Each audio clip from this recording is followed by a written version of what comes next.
Edgar Allan Poe dediğimizde aklımıza hemen o kasvetli şatolar, gotik öyküler, insan ruhunun en karanlık köşeleri geliyor değil mi? Ama Poe'nun bir de çok bilinmeyen, inanılmaz keskin ve alaycı bir yüzü var. İşte bugün bu büyük ustanın ilerleme dediğimiz o büyük fikirle nasıl dalga geçtiğine, onu nasıl tiye aldığına yakından bakacağız. Hadi gelin, hikayeye tam da Poe'ya yakışır bir yerden başlayalım. Dünyanın ucunda mutlak bir yalnızlığın hüküm sürdüğü tekinsiz bir yerden kısacık bir fragmanla. Düşünsenize, bir günlük açılıyor önümüzde. Yıl 1796. Dünyadan tamamen kopuk bir deniz fenerinde göreve başlayan bir adamın endişelerini okuyoruz. Başıma ne gelecek diye soruyor. Bu belirsizlik satırlarından adeta taşıyor. Ama ne oluyorsa ertesi gün oluyor, o korkudan eser kalmıyor. Yerine öyle bir coşkuya bırakıyor ki adam bunu kelimelere dökemediğini söylüyor. Mutlak yalnızlık onun için bir cezadan çok en büyük ödüle dönüşüyor. Tabii bu huzur da çok uzun sürmüyor. Çünkü zihninde eski denizci hikayeleri canlanıyor. Tam da bulunduğu bu yerde dünyanın başka hiçbir yerinde görülmeyen devasa dalgaların yükseldiğini hatırlıyor. Yalnızlığın o tatlı hissi doğanın ezici gücünün gölgesiyle bir anda kararıyor. Ve tam da gerilimin zirveye çıktığı o anda puf, hikaye bitiyor. Poe'nun kendi el yazması tam burada kesiliyor, bizi yaklaşan bir fırtınanın ve asla çözülemeyecek bir gizemin ortasında yapayalnız bırakıyor. Peki bu yarım kalmış gerilimi bir kenara bırakalım şimdilik ve sahne tamamen değiştirelim. O kasvetli deniz fenerinden çıkıp 19. yüzyıl beylerinin toplandığı hareketli bir çalışma odasına beklenmedik bir misafirin yanına gidiyoruz. Anlatıcımız dostlarıyla beraber çok ilginç bir işe girişmiş. Gerçek bir Mısır mumyasının sargılarını açıyorlar. Ve bunu öyle büyük bir ciddiyetle katman katman tam bir bilimsel merakla yapıyorlar ki önce dış tabut, sonra ikincisi, sonra üçüncüsü. Bütün bu titiz çalışma bittikten sonra birinin aklına artık bilimden çok eğlence olsun diye parlak bir fikir geliyor. Yahu diyorlar, şu antik bedene biraz elektrik versek ne olur acaba?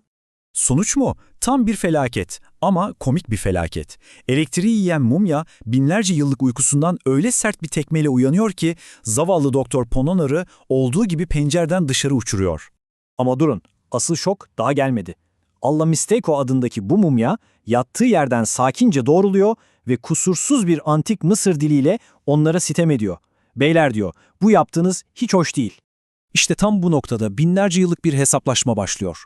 19. yüzyılın modern insanları dirilttikleri bu misafire karşı kendi çağlarının ne kadar üstün olduğunu kanıtlamaya çalışacaklar. Antik Mısır'a karşı 19. yüzyıl. Bakalım kim kazanacak? İlk darbe çok erken geliyor. Olla Misteko kendi zamanında insanların ortalama 800 yıl yaşadığını söylüyor. Daha da ilginci, tarihçiler yanlış bir şey yazılmasın diye kendilerini 500 yıllığına mumyalatıp gelecekte uyanıp kayıtları bizzat düzeltirlermiş.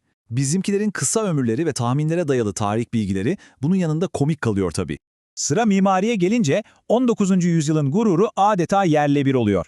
Övüne övüne bitiremedikleri Kapitol binası, Alla Mistechio'nun anlattığı Karnak'taki sıradan bir sarayın devasa sütunlarının ve kilometrelerce uzanan Sfenksli yollarının yanında adeta bir maket gibi kalıyor.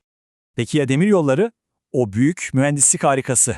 Olla Mistechio oralı bile olmuyor.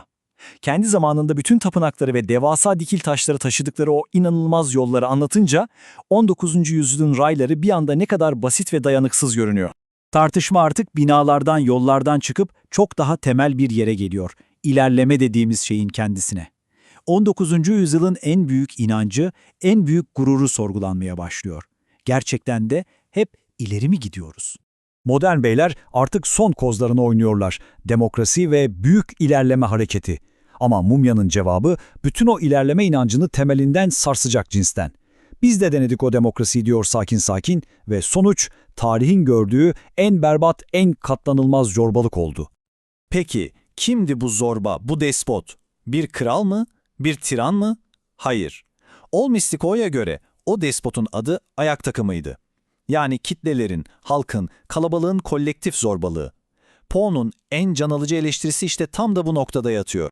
Artık her alanda, mimaride, mühendislikte, felsefede, tarihte her alanda yenilmiş durumdalar, ne diyeceklerini bilemez halde akıllarına gelen en saçma soruyu soruyorlar. Peki diyorlar, sizin zamanınızda Brand Red hapları var mıydı? Yani şu meşhur patentli ilaçlar.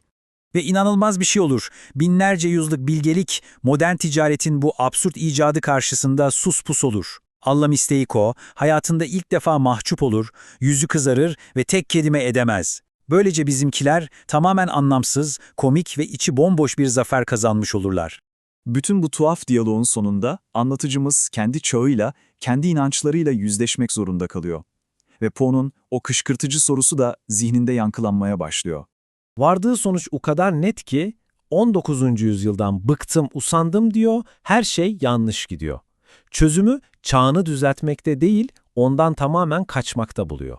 Tıpkı Allamisteiko gibi kendini birkaç yüzyıllığına uykuya yatırmaya karar veriyor.